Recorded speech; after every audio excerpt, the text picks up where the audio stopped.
Number 516 में 516 number के इस एपिसोड में आप सभी का बेहद का परम परम स्वागत है। तो कैसे हैं सब बेहद की आत्माएं, श्रेष्ठ आत्माएं, जागृत आत्माएं। आशा रखता हूं सब बढ़िया होंगे, मस्त होंगे, व्यस्त होंगे। दादाजी के इस यूट्यूब चैनल पे आप सभी का बेहद का परम परम स्वागत है। तो आज हमारे पास जो है वो इंटरेस्टिंग टॉपिक है, तो बने रहिएगा, पूरा देखते रहिएगा। आज का जो एपिसोड है वो है अष्टावक्र गीता से डीप नॉलेज गिवन बाय, गहरा जो ज्ञान है महर्षि श्री अष्टावक्र जी ने जनक जी को जो दिया था, वो हम पॉइंट को आज डिस्कस करने वाले हैं अष्टावक्र गीता से। तो आइए शुरू करते हैं आज का एपिसोड। तो सभी बेहद की आत्माएं जागृत होके इसको सुने और आगे बढ़े। तो चलिए शुरू करते हैं आज का एपिसोड। तो अष्टावक्र द्वारा जब राजा जनक को आत्मबोध का बोध हो गया, देखिए मैं आपको बता दूं कि हमने कई आर्टिकल जो है अष्टावक्र और राजा जनक के बारे में लिए हुए हैं, और ये थोड़ा सा डिफरेंट है, ज़रा सुनिएगा ध्यान से। अष्टावक्र द्वारा जब राजा जनक को आत्मा का बोध हो गया, तब अपनी नई नई घट रहे आत्मा अनुभव के बारे में जनक वर्णन करते रहे और इस अनुसार प्रश्न भी किए। तो नीचे भी आएगा सब। एक एक बात का स्पष्टीकरण देते हुए अष्टावक्र ने राजा को उपदेश भी देते रहे और विभिन्न ज्ञान के विषयों पर अष्टावक्र ने राजा जनक को मुक्ति की व्याख्या करते हुए कहा, जैसी मति होगी वैसी ही गति होती है। यदि तुम अपने आप को मुक्त मानोगे तो मुक्ति हो, यदि अपने को बंधा मानोगे तो बंधे हुए हो। मुक्ति दरअसल ज्ञान का फल है। आत्मा के बारे में बताते हुए अष्टावक्र कहते हैं, देखो ये लाइन बहुत बढ़िया है। क्या? तो जैसी मति वैसी ही गति होगी, मतलब दुनिया तुम्हारे बारे में क्या सोचता है उससे तुम्हारी गति नहीं होने वाली। कोई तुम्हें क्या बोलता है उससे तुम्हारी गति नहीं होने वाली। जैसी आपकी बुद्धि, जैसी आपकी सोच, वैसी ही आपका आगे का ये होने वाला है। यदि तुम अपने आप को मुक्त मानोगे तो मुक्त हो, यदि तुम अपने आप को बंधा मानोगे तो बंधे हुए हो। तो ये सेल्फ रिकॉर्डिंग के ऊपर है कि आप अपने आप को क्या मानते हो। ये बहुत बड़ी बात है। जनरली लोग जो है ये समझ नहीं पाते। यस, व्हाट यू थिंक, आप जैसे हो, आप मतलब आपका जो रियल स्वरूप तो कोई बता नहीं सकता। आप अंदर से आपका क्या स्वरूप है, आपकी आत्मा का क्या स्वरूप है, ये कोई मनुष्य नहीं बता सकता। तो इसलिए बाहर के लोगों का, बाहर के विचारों का आपकी गति पे कोई फर्क पड़ने वाला नहीं है। ठीक है, तो इसलिए अपने आप को कभी भी बंधा हुआ ना माने। ठीक है, मुक्ति दरअसल ज्ञान का फल है, ये बिल्कुल सत्य है। आत्मा के बारे में बताते हुए अष्टावक्र जी कहते हैं कि हे जनक, तुम आत्मा हो। आत्मा तुम्हें प्राप्त नहीं करनी है, वह तुम्हें प्राप्त है। बहुत बड़ी बात है। आत्मा तुम्हें प्राप्त नहीं करनी है, वह तुम्हें प्राप्त है। आत्मा साक्षी है, वह व्यापक है, पूर्ण है, एक है, मुक्त है, चैतन्य स्वरूप है, क्रिया रहित है, असंग है, इच्छा रहित है, शांत है।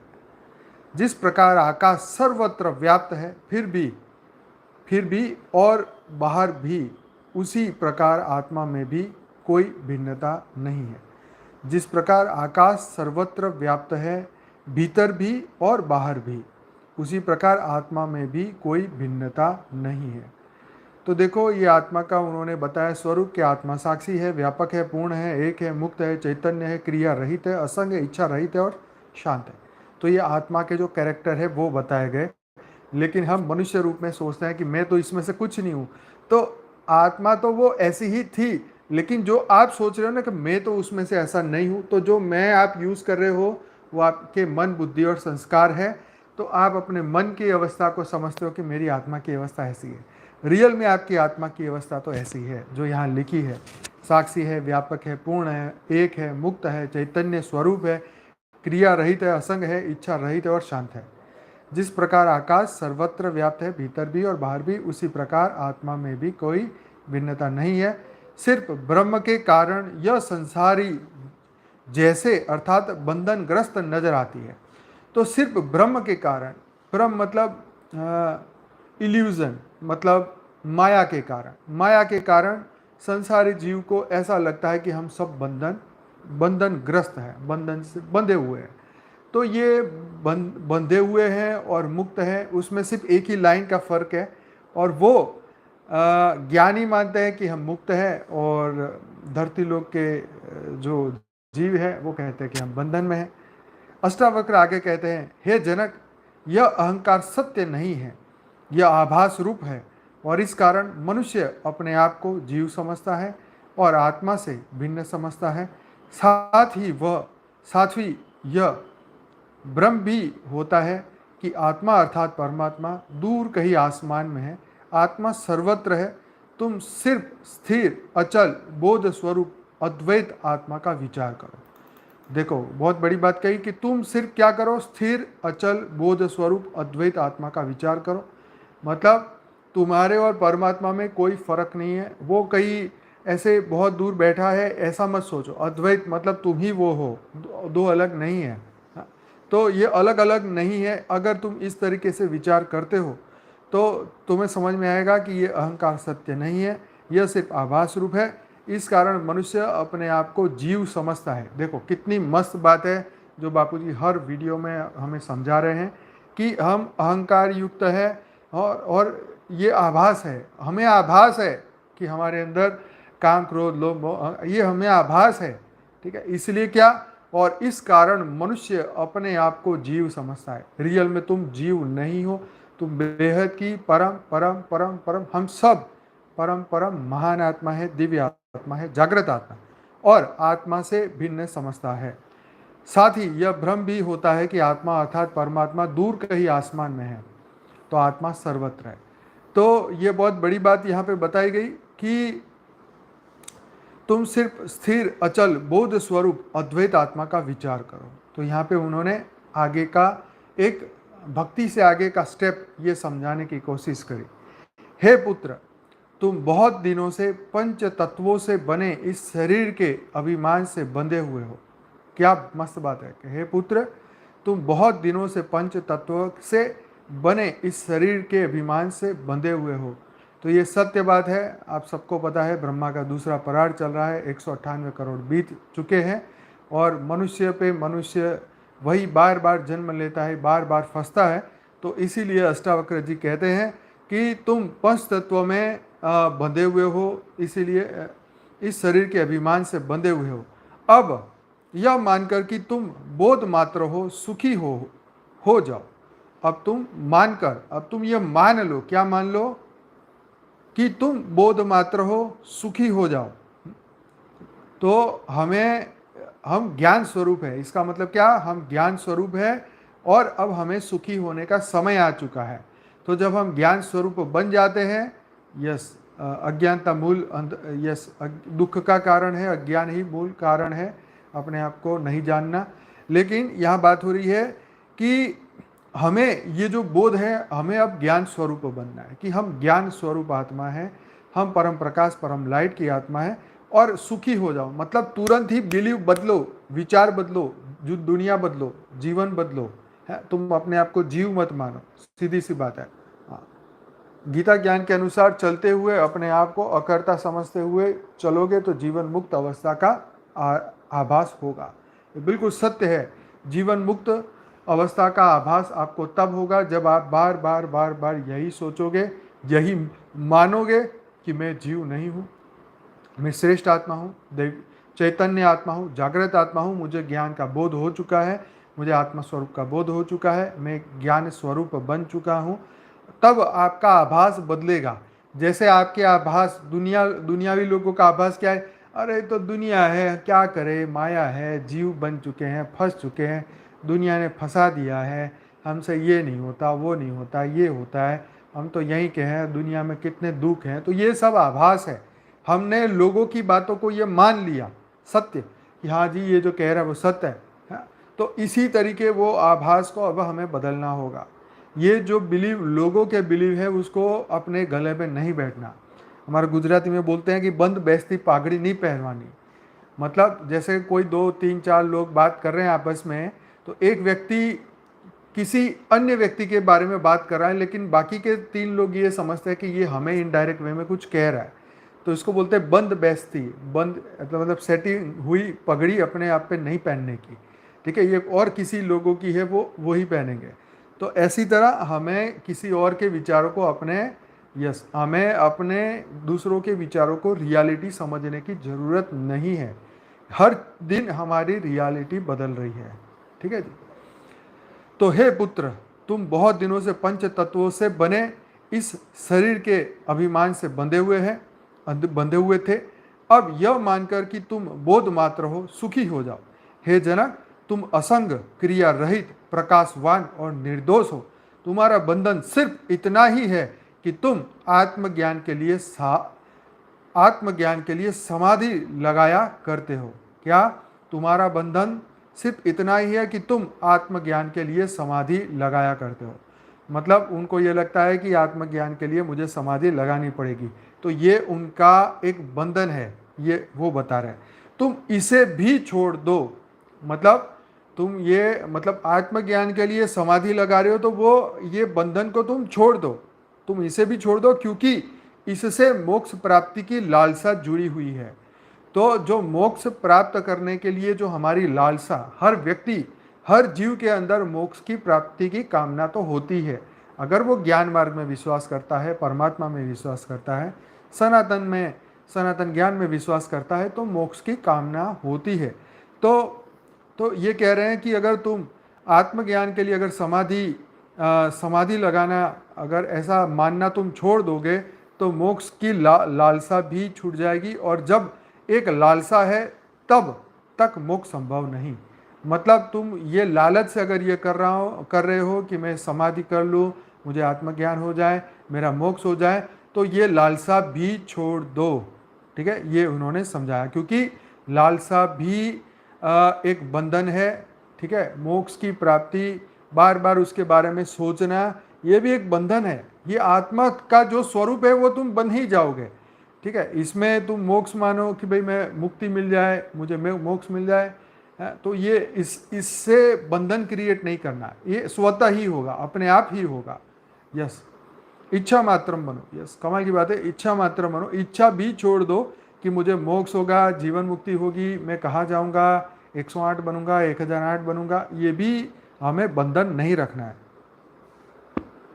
हे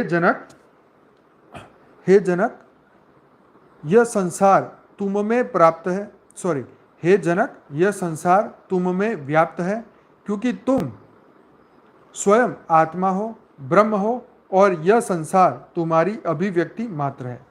हे जनक, यह संसार तुम में व्याप्त है, क्योंकि तुम स्वयं आत्मा हो, ब्रह्म हो, और यह संसार तुम्हारी अभिव्यक्ति मात्र है। मतलब जैसे तुम हो वैसे ही ये संसार है। यस, अपनी ड्यूटी हमें करनी है। समस्त पदार्थों का केंद्रीय तत्व आत्मा ही है, जो सर्वव्याप्त है। तो ये बहुत बड़ी बात कही है इन्होंने, क्योंकि तुम्हारी अभिव्यक्ति, ये संसार तुम्हारी अभिव्यक्ति मात्र है। मतलब ये उन बीज रूप आत्माओं के लिए बोला है कि जिनसे ये संसार बना है, जिनके वाइब्रेशनों से दुनिया में परिवर्तन हो रहा है, जिनके वाइब्रेशनों से दुनिया बदल रही है। तो ये उन लोगों के लिए बोला है कि हे जनक, ये संसार तुम में व्याप्त है, क्योंकि तुम स्वयं आत्मा हो, ब्रह्म हो, और यह संसार तुम्हारी अभिव्यक्ति मात्र है। इसलिए सब में एक सूत्रता है। अपने आप को शरीर मानना मूढ़ता है, और मूढ़ व्यक्ति अपने को क्षुद्रचित्त हीन अनुभव करते हैं। आत्मज्ञानी अपने को हीन नहीं समझते। तो ये बहुत बड़ी बात है कि अपने आप को मूढ़ नहीं समझना। मूढ़ मतलब पागल व्यक्ति, ठीक है। अपने आप को शरीर मानना मूढ़ता है, और मूढ़ व्यक्ति अपने को क्षुद्र चित्त हीन अनुभव करते हैं। आत्मज्ञानी को अपने आप को हीन नहीं समझना है। निश्चल कर्म, निष्काम कर्म करें। हे जनक, तुम अपेक्षा रहित हो, क्योंकि अपेक्षा सिर्फ शरीर और मन की ही होती है। तुम अपेक्षा रहित हो, क्योंकि अपेक्षा सिर्फ शरीर और मन की होती है। तुम विकार रहित हो, भूख और प्यास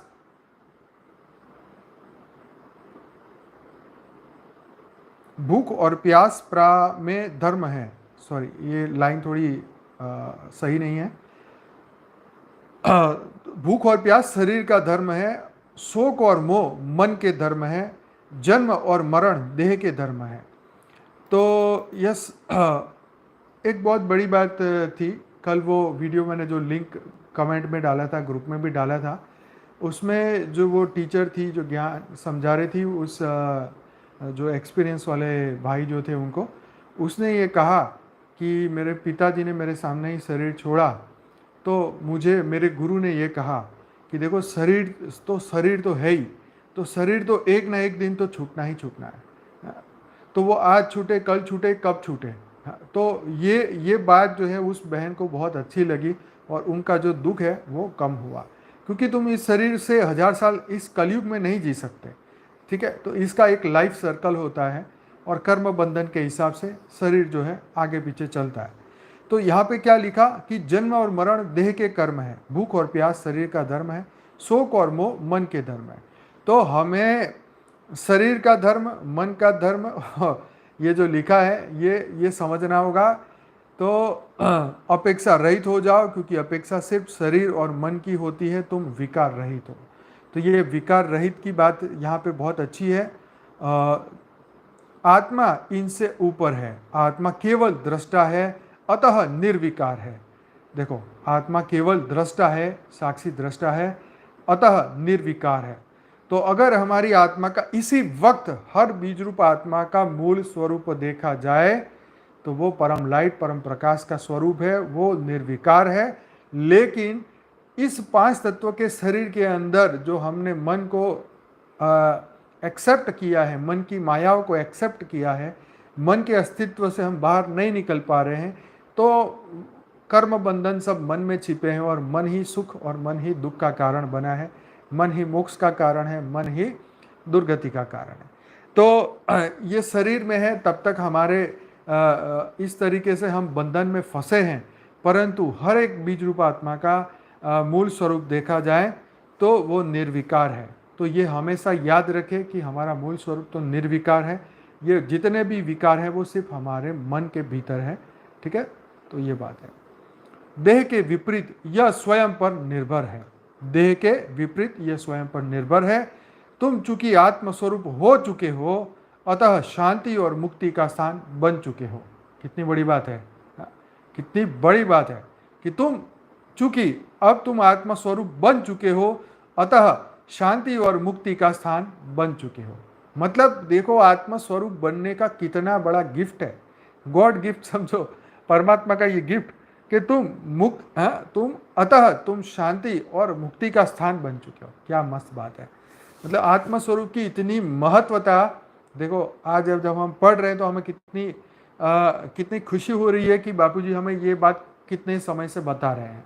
यस, तो यस, लॉटरी लगी है। तुम अगाध बुद्धि के सागर बन चुके हो। क्या पहले तो कहा, तो अतः तुम शांति और मुक्ति का स्थान बन चुके हो, तुम अगाध बुद्धि के सागर बन चुके हो। आत्मा में क्षोभ का कोई स्थान नहीं है। ठीक है, आत्मा में पूर्ण निष्ठा होने से ही उसका ज्ञान होगा तथा और कोई विधि काम नहीं करेगी। बहुत बड़ी बात, आत्मा में पूर्ण निष्ठा होने से ही उसका ज्ञान होगा।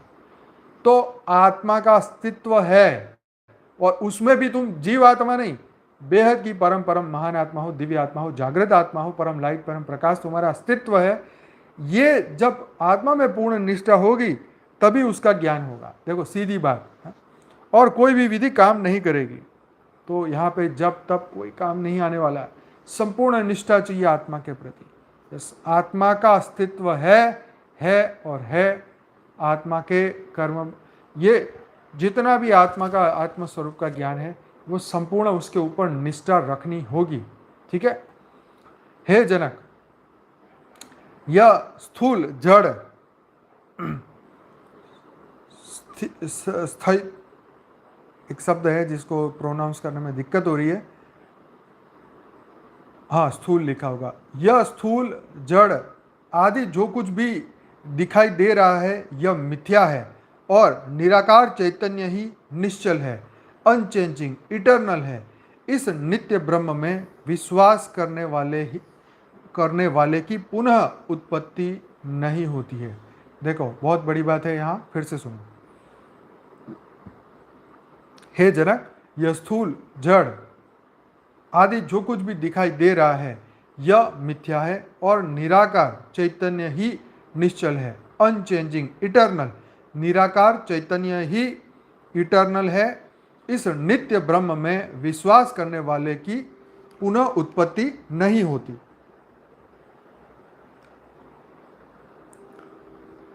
इस नित्य ब्रह्म में विश्वास करने वालों की पुनः उत्पत्ति नहीं होती, मतलब पुनः जन्म नहीं होता है। यस, बिल्कुल हम ईश्वर के छत्र छाया में हैं। अष्टावक्र ने जनक को विस्तार से समझाते हुए कहा, हे जनक, आत्मा और परमात्मा एक ही तत्व है और इन्हें कहीं से पाना नहीं है। ये तो स्वयं प्राप्त है। ये अज्ञान के कारण विस्मृत हो गए हैं। इन्हें ज्ञान के द्वारा पुनः स्मृति में लाना है। ये ध्यान, योग, उपासना आदि आंतरिक स्वच्छता के लिए है और इनसे मनुष्य में उस परम शक्ति को झेलने की क्षमता आती है।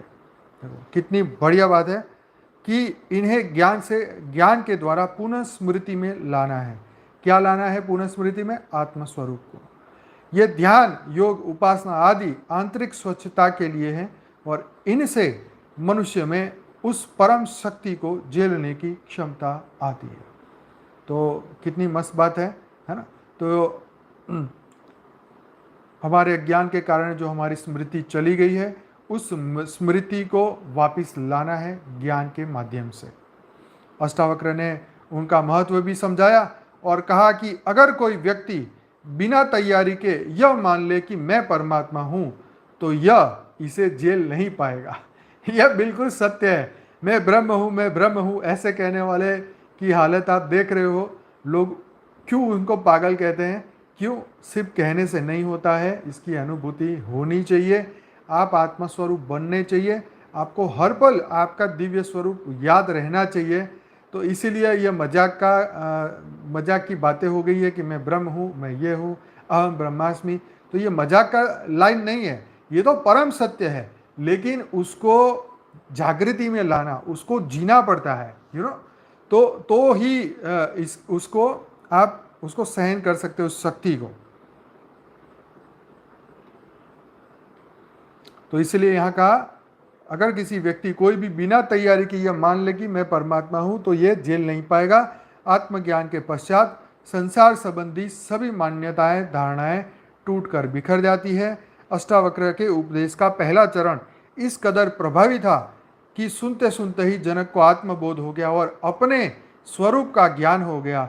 निश्चय ही अब तक ज्ञान की खोज में लगातार प्रयत्नशील जनक ने पात्रता पूर्ण थी। क्या? अब तक ज्ञान की खोज में लगातार प्रयत्नशील जनक में पात्रता पूर्ण थी। उन्होंने कहा कि मैं निर्दोष हूँ, आत्मा की तरह शांत हूँ, स्वयं बोध हूँ, प्रकृति से परे हूँ, इतने समय तक मोह के द्वारा ठगा गया हूँ। अब तक का मायाजाल केवल अहंकार के कारण था, जो ज्ञान रूपी अग्नि में जलकर भस्म हो गया है। जिस प्रकार मैं अपने शरीर को प्रकाशित करता हूँ, उसी प्रकार संपूर्ण जगत भी मेरे प्रकाश से प्रकाशित है। यह संपूर्ण संसार मेरा ही स्वरूप है, या यह कहें कि मेरा कुछ भी नहीं है। राजा जनक को अचानक इस प्रकार का ज्ञान प्राप्त होने पर आश्चर्य हो रहा है। अपने गुरु अष्टावक्र की कुशलता से वे परमात्मा को भी देख पा रहे हैं। उसके साथ ही उन्हें अपने शरीर सहित पूरे विश्व से विरक्ति हो चुकी है। उन्हें लग रहा है कि जो कुछ भी है वह ईश्वर का है और इसका त्याग पूर्वक भोग करना है। वाह, क्या बात है! कितनी मस्त मस्त लाइनें हैं। ज़रूर इस एपिसोड को दोबारा सुनिएगा, क्योंकि दिल दिमाग में रहना बहुत ज़रूरी है। दिमाग हमारा ढीला है तो लाइनें याद नहीं रहती, इसलिए 2-4 बार सुनिएगा इसे। तो आखिरी पैराग्राफ लेता हूँ। जिस प्रकार जल से तरंग, फैन और बुलबुला अलग नहीं है, जिस प्रकार जल से तरंग, फैन और बुलबुला अलग नहीं है, उसी प्रकार संसार आत्मा से अलग नहीं है। यह आत्मा फैलाव मात्र है। जिस प्रकार वस्त्र जैसा दिखाई देता है वैसा नहीं होता, वह तो तंतुओं से बना है, मूल तंतु है जो वस्तु का कारण बना। उसी प्रकार आत्मरूपी तंतु से यह विश्व बना। यह आत्मा से भिन्न नहीं हो सकता। जिस प्रकार इख से बनी शर्करा इख से रस में व्याप्त है, इख मतलब शायद शुगर, वो होगा शुगर कैन, उसी प्रकार आत्मा से बना संसार आत्मा में भी व्याप्त है। राजा जनक को आत्मज्ञान होने के बाद सारी सृष्टि आत्मवत दिखाई देने लगी। अब वे कहते हैं कि जब तक आत्मा का ज्ञान प्राप्त नहीं होता है तब तक संसार में भिन्न प्रकार का प्रतीत होता है। यह लगभग उसी प्रकार है जैसे अज्ञानवश रस्सी सांप जैसा लगती है। एक बार जब आदमी देख लेता है कि यह रस्सी है, सांप नहीं, तब भ्रम टूट जाता है। दरअसल राजा जनक ने दोनों ही स्थितियां देखी, इसीलिए वे इस बात को और दृढ़तापूर्वक कह पा रहे हैं कि अपने आत्मज्ञान को व्याप्त करते हुए कहते हैं कि मैं आत्म स्वरूप हूँ और आत्मा के सारे गुण मेरे ही है। आत्मा स्वयं प्रकाश है और इन्हें अन्य प्रकाश की आवश्यकता नहीं है। सांसारिक वस्तुओं में जो प्रकाश दिखाई देता है वह भी आत्मा का ही प्रकाश है। ज्ञान प्राप्त करते हुए जनक दिव्य प्रकाश का अनुभव कर रहे थे। यस, गन्ना या शुगर कैन मतलब गन्ना।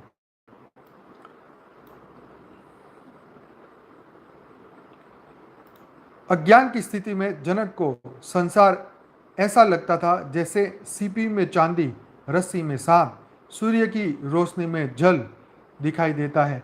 आत्मज्ञान प्राप्त होते ही जनक को लग रहा है कि आत्म तच मतलब ब्रह्म वह मूल तत्व है जिससे सारा संसार पेय हुआ था। दृष्टि के आरंभ में यह मूल तत्व निराकार, अव्यक्त, असभूत अवस्था में संकल्प से इसकी चेतना में तरंग उठी और वही चेतना सृष्टि रूप में विकसित हो चली गई।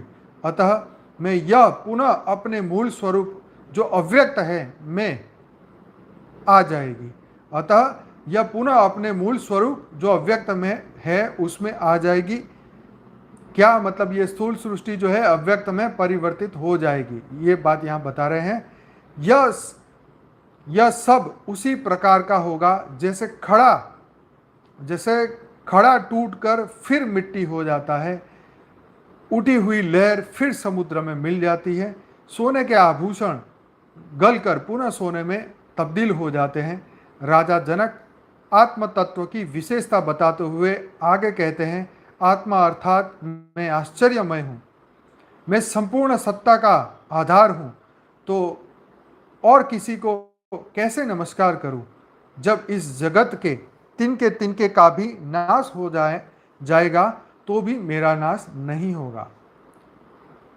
तो चलिए आज का एपिसोड यहीं समाप्त करते हैं। बहुत ही बढ़िया आज का एपिसोड है और सभी लोग इसको दोबारा से ज़रूर से सुनिएगा। और क्योंकि हमें अभी आधा घंटा योग भी करना है, इसीलिए मैं इस चैप्टर को यहीं समाप्त करता हूँ। बाकी का चैप्टर जो है हम कल लेंगे, कल इसको कंटिन्यू करेंगे, बाकी जो बचा है कल पूरा करेंगे। तो ये देखो कितनी मस्त बात अष्टावक्र गीता में यहाँ बताई।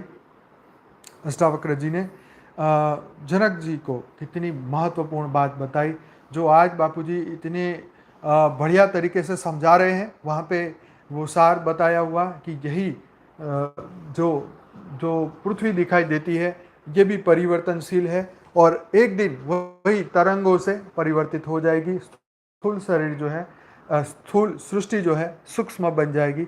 और इससे बढ़िया और क्या समझा सकता है इंसान। हमें कितनी निशानियाँ मिलती है, परिवर्तन की कितना ज्ञान हमें हर जगह मिलता है। देखो ये आंखें खोलने वाले एपिसोड्स हैं जिसे मतलब कितनी मतलब हमें ये कितना महत्वपूर्ण, कितनी बार ये बात समझाई गई कि समय परिवर्तनशील है, आत्मा का मूल स्वरूप क्या है, समय कब बदलता है, आत्मा आत्मा आत्मा का रिफ्लेक्शन पृथ्वी पे आता है, हमारे वाइब्रेशन का रिफ्लेक्शन पृथ्वी पे आता है। और बिल्कुल ऐसे ही जो ज्ञानी है इसको समझ पाते हैं, जो अज्ञानी है वो अपने आप को जीव मानते हैं कि जी हमारे से कुछ नहीं हो सकता, हम तो जीव हैं। तो ठीक है जी, तो ज्ञानी बनो, योगी बनो, जीव अपने आप को मत मानो। ठीक है, तो ये सब बातें जो ये महाज्ञानियों के क्लास है, तो ये महाज्ञानियों को महाज्ञानियों के लिए बिल्कुल हमारे जो क्लास जो ये डेली लाइव मेडिटेशन होते हैं ये महाज्ञानियों के लिए है। और जिन्होंने सभी एपिसोड इतने हमारे 500 से ज़्यादा एपिसोड हो चुके हैं, तो जिन्होंने ये सब अटेंड किए हैं अब तो उनके अंदर ये स्मृति पक्की होती चली जा रही है। रोज दिन योग में अनुभव भी बढ़ते जा रहे हैं और सभी बेहद की आत्माएं जो हैं अब इस स्थिति को अनुभव कर रही है। जैसे राजा जनक अनुभूति करते हैं वैसे आज हमारी बेहद की आत्माएं भी इस तरीके से अनुभव कर रही होगी। तो चलिए, बहुत बहुत धन्यवाद। अब हम बेहद का योग करते हैं। तो सभी बेहद की आत्माएं अपनी अपनी आंखें बंद करें और परम शांति के साथ परम शांति के वाइब्रेशन पूरी दुनिया में फैलाएं। लाइट स्वरूप का अनुभव करें, अपने अव्यक्त स्वरूप का अनुभव करें, अपने मूल स्वरूप का अनुभव करें, अपने ज्ञान स्वरूप का अनुभव करें। चलिए, एकदम रिलैक्स हो जाइए, आंखें बंद करिए और एकदम परम परम परम शांति की अवस्था में आ जाइए।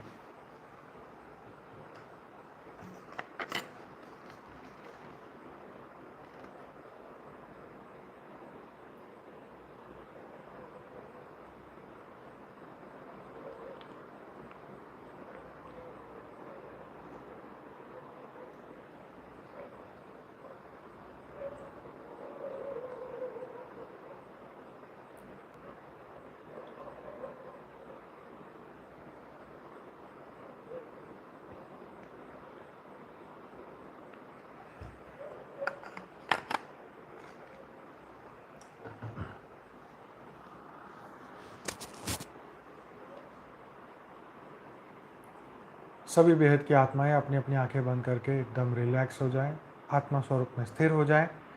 हमारी आत्मा परम प्रकाश की है, परम लाइट की है। हमारा अस्तित्व बेहद का परम परम परम प्रकाश का है, परम लाइट का है।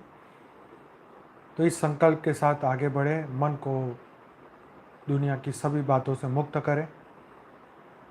अगले आधे घंटे के लिए संपूर्ण पूरे मन को मुट्ठी में बांध ले, एक भी संकल्प चलने ना पाए, फालतू के संकल्प विचार आने ना पाए। पूरे दिन का स्ट्रेस, तनाव, टेंशन सब कुछ छोड़ दे, सब कुछ खत्म करें। संकल्प करें कि मेरी आत्मा परम प्रकाश, परम लाइट से भरपूर होती जा रही है। अथाह गहराइयों से परम प्रकाश संपूर्ण स्थूल शरीर में आ रहा है, सूक्ष्म शरीर में आ रहा है, कारण शरीर में आ रहा है। संपूर्ण ओरा परम प्रकाश, परम लाइट का बन चुका है। संकल्प करें कि मेरा अस्तित्व, मेरा दिव्य स्वरूप परम प्रकाश, परम लाइट का है।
बेहद की कला के परम धाम से बेहद के दादाजी छोटू राम बापू जी सभी बेहद की आत्माओं को अनंत अनंत शक्तियाँ दे रहे हैं, परम परम लाइट दे रहे हैं, बेहद की परम परम पावर दे रहे हैं। अनंत अनंत ब्रह्मांडों से शक्तियाँ सीधी हमारे आत्मा के स्वरूप में आ रही है, आत्मा स्वरूप में आ रही है। हमारी आत्मा में सीधा पावर आ रहा है, उसको अनुभूति करिए, आते हुए देखिए। प्योर वाइट लाइट बेहद की कला के परम धाम से आ रही है, सीधे आपके अंदर आपके पूरे प्रकाश के स्वरूप को जागृत कर रही है। आपका स्थूल शरीर सीधा परम लाइट परम प्रकाश का बन चुका है, पूरा ओरा परम प्रकाश परम लाइट का बन चुका है।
पूरा हमारा घर लाइट हाउस बन चुका है, पूरा हमारा शरीर लाइट का बन चुका है।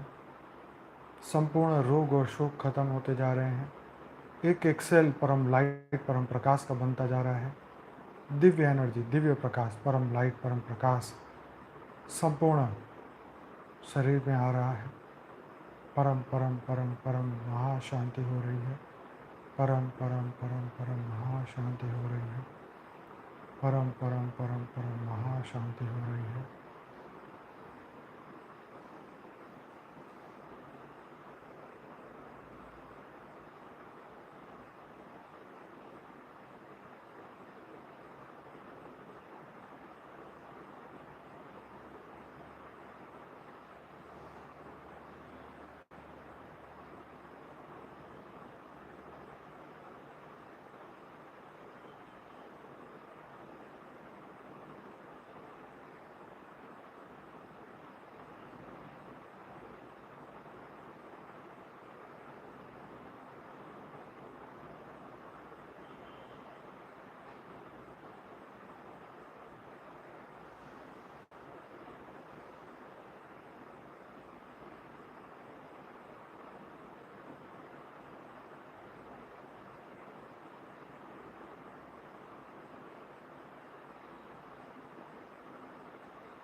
बेहद की कला के परम धाम से परम लाइट, परम प्रकाश पूरी पृथ्वी पे आ रहा है। धरती से 200 किलोमीटर पूरा एरिया परम लाइट, परम प्रकाश का बन चुका है। परम महाशांति के वाइब्रेशन पूरी पृथ्वी पे आ चुके हैं। परम परम परम लाइट हो रही है। परम परम परम प्रकाश पूरी पृथ्वी पे आ चुका है। सभी दिव्य आत्माएं जागृत हो चुकी है। परम लाइट, परम प्रकाश की हो चुकी है। सभी के आत्म स्वरूप जागृत हो चुके हैं। 33 कोटि देवताएं जागृत हो चुके हैं। 9 लाख बेहद की आत्माएं जागृत हो चुकी है।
बेहद की परम मां शांति।